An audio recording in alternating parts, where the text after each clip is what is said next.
नमस्कार, मी मानसी कांबळे. आपण पाहताय माय कोकण न्यूज 24. सध्या खोपोली नगर परिषदेचे लोकप्रतिनिधी फार जोरात आणि फार जोमात आहेत, पण त्यांचा हा सगळा जोर आणि जोम फक्त रील्स बनवण्यापुरता दिसून येत आहे. एखादी सेलिब्रिटी असल्याप्रमाणे सकाळी उठल्यापासून एखादा कॅमेरामन जोडीला घेऊन कार्यक्रमांमध्ये उपस्थिती देतात आणि सोशल मीडियावरती रील्स पोस्ट करत सुटतात. ज्या कामासाठी आपल्याला लोकांनी निवडून दिला आहे ती कामं करून लोकांच्या नजरेत हिरो बनण्यापेक्षा लोकप्रतिनिधींना रील स्टार बनणे जास्त महत्त्वाचं वाटत आहे. साध्या साध्या व क्षुल्लक गोष्टींकरता पत्रकारांना बातम्या कराव्या लागतात, त्यानंतर लोकप्रतिनिधी जागे होतात. खोपोली शहरात अनेक ठिकाणी आरोग्याच्या व वाहतूक कोंडीच्या समस्या आहेत. मागील 4 वर्षापासून खोपोली नगर परिषदेमध्ये लोकप्रतिनिधी नव्हते, त्यामुळे नागरिकांनाही या समस्यांकडे कानाडोळा करत होते. परंतु आता लोकप्रतिनिधी येऊन 2 महिने पूर्ण झाले आहेत आणि या 2 महिन्यात नागरिकांच्या समस्या कमी होण्यापेक्षा अधिक वाढल्या आहेत. खोपोली नगर परिषद प्रशासनामार्फत चालवले जाणारे डॉक्टर बाबासाहेब आंबेडकर रुग्णालय यांचा परिसर जर आपण पाहाल तर रुग्णालयाच्या चेंबर्स मधून सांडपाणी ओसंडून वाहत असून दुर्गंधी पसरत आहे.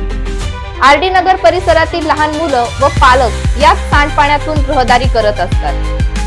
परंतु दवाखान्यातील वैद्यकीय अधिकाऱ्यांना मात्र दवाखान्याच्या परिसरात वाहणारं सांडपाणी दिसत नाही. या सांडपाण्यामुळे अनेक रोगांचा व डेंग्यू मलेरिया सारख्या डासांचा प्रादुर्भाव वाढत आहे.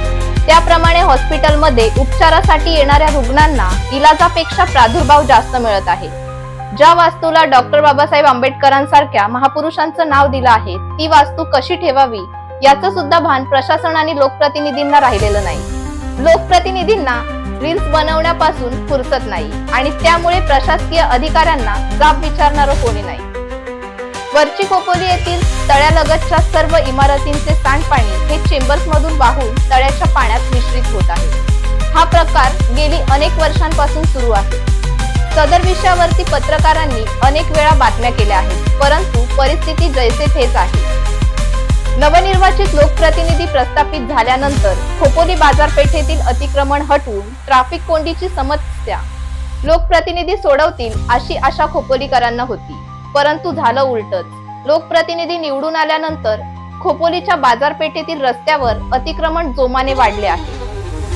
हातगाड्यांच्या संख्या अचानकपणे रस्त्यांवरती वाढल्या आहेत. पार्किंगसाठी दिलेल्या फुटपाथवरती 70% अतिक्रमण करून दुकानदारांनी पोट भाडोत्री ठेवले आहेत, तर काही हॉटेल व्यावसायिकांनी फुटपाथवरती आपले काउंटर लावले आहेत. अनेक दुकानदारांनी आपले सामान फुटपाथवरती मांडले आहेत, तर अनेक छोट्या छोट्या व्यावसायिकांनी फुटपाथवरती दुकाने थाटली आहेत आणि यामुळे सर्व गोष्टींना पडद्यामागून लोकप्रतिनिधींचा आशीर्वाद असल्याचं दिसून येत आहे.